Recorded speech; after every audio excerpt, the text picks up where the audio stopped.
I feel like mental health, I don't think it was taken as seriously like 5 years ago, 10 years ago, even 3 years ago as it is now. I feel like it's definitely become more of a thing. I know, like, for me personally, like, if I didn't deal with it when I did, and I'm still dealing with it now, it's not something that just kind of, like, goes away.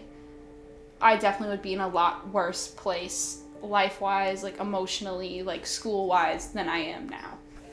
Because, like, for me, when my mental health was really bad, it makes me less productive. I don't want to do anything. I don't want to, like, move. I don't want to get out of bed. I just feel, like, numb is how I explain it to everyone. Like, I have no emotions. I have no feelings. I have no ambition. And so then it's like, my mental health is going down. I stop caring about doing work, and I don't want to do work, but then my grades get bad, and then that stresses me out even more, and it's just like a very vicious cycle.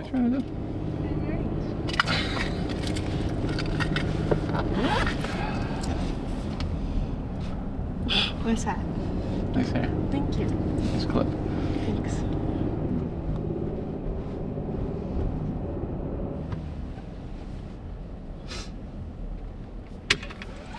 All right, girl. I'll see you later. Have a fun day. You always have security outside? Yeah. Yeah. In the morning. And all day. See you later. Thank you. Bye, girly girl.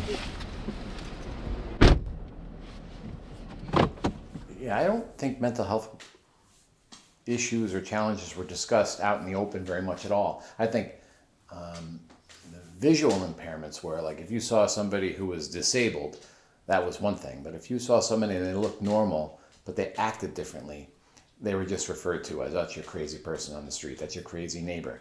The word crazy and other words that were used to define somebody who has mental illness were just used as general words, and amongst children and adults, there was really no difference. Otherwise, it wasn't spoken about.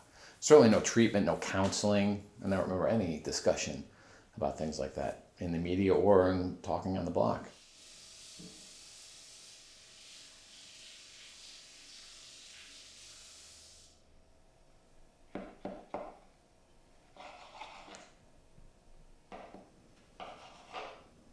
Back in the day, so we say, it was more like, how was your day? Good.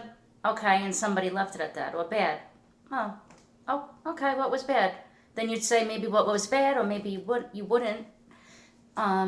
I feel now, as a parent, I'm more trying to ask the right questions. I feel I am more open, more verbal, in tune to my kids. Even if they're in tune to technology and distracted all the time, I find myself trying to bring them back.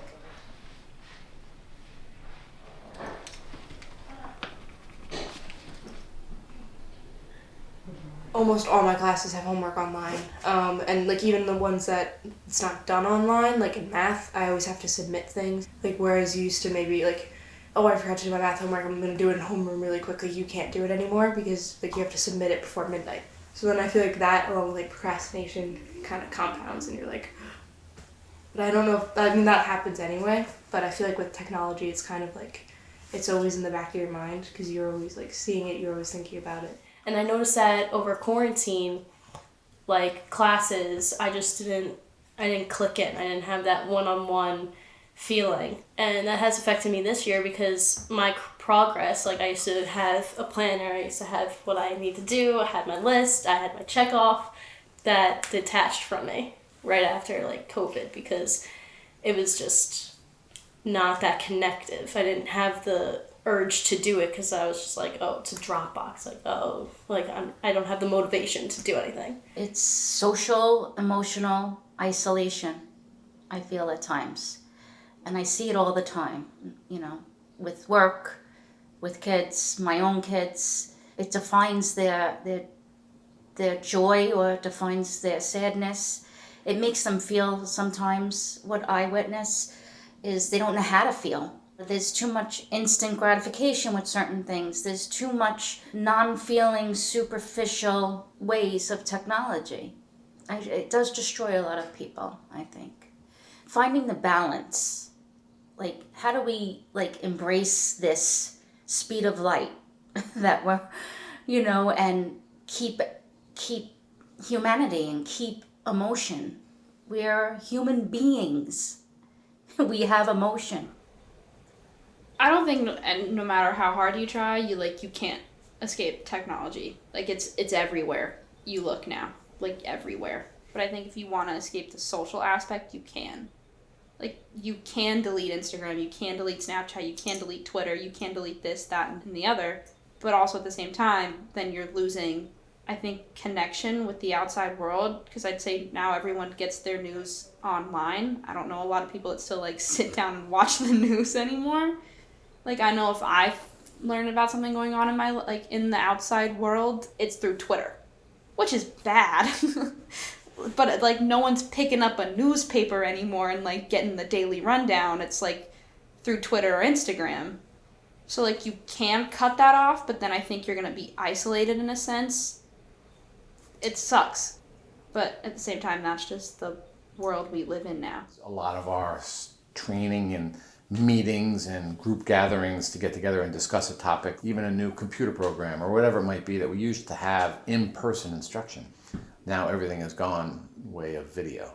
But to sit in a classroom and interact with others and see an instructor in front of you talking in real time, in real place, in the room with you, fell apart. And I think with that, a lot of learning went out the window. You'll turn on your Zoom or your Microsoft Teams and listen, but be interrupted, walk out of the room, keep it running because you're getting credit based on what's logged in, but you're not, in your head, you're not logged in.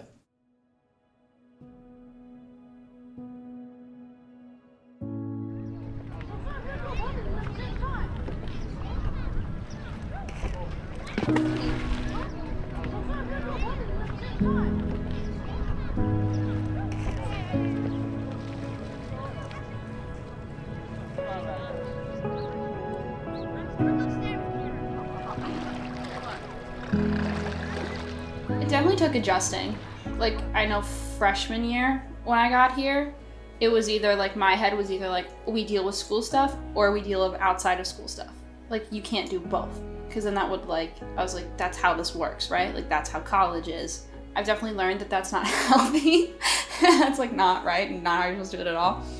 So now it's become a thing where I know how to juggle personal and school life now. I've fallen into a routine where I can go to class and I can study for tests and I could do my homework, but I can also have fun with my friends and I can also hang out with Carly and Em and do all this stuff and still have both of my priorities in dealing with them. I know there are families out there that don't believe in therapy or think that therapy can't fix you or help you. I just don't generally agree with that. I don't think therapy is something that you go to and you're immediately fixed. You know what I mean? You don't go to one session and you're oh, I'm healed. I saw it as a good neutral space where I could talk about whatever I needed to talk about with zero judgment, zero hypocrisy. No one, my therapist or any therapist isn't gonna pick a side.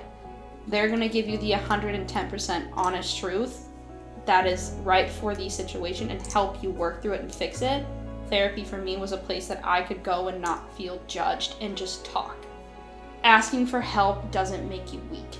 It doesn't make you less of a human, especially when it comes to your mental health. And on my eyes now, and I didn't always think this, now it makes you stronger to be able to realize that you do need help and you do need to talk to someone. So I think it is a good conversation, and in the moment, yeah, it's gonna suck, but it's gonna help you a lot in the end.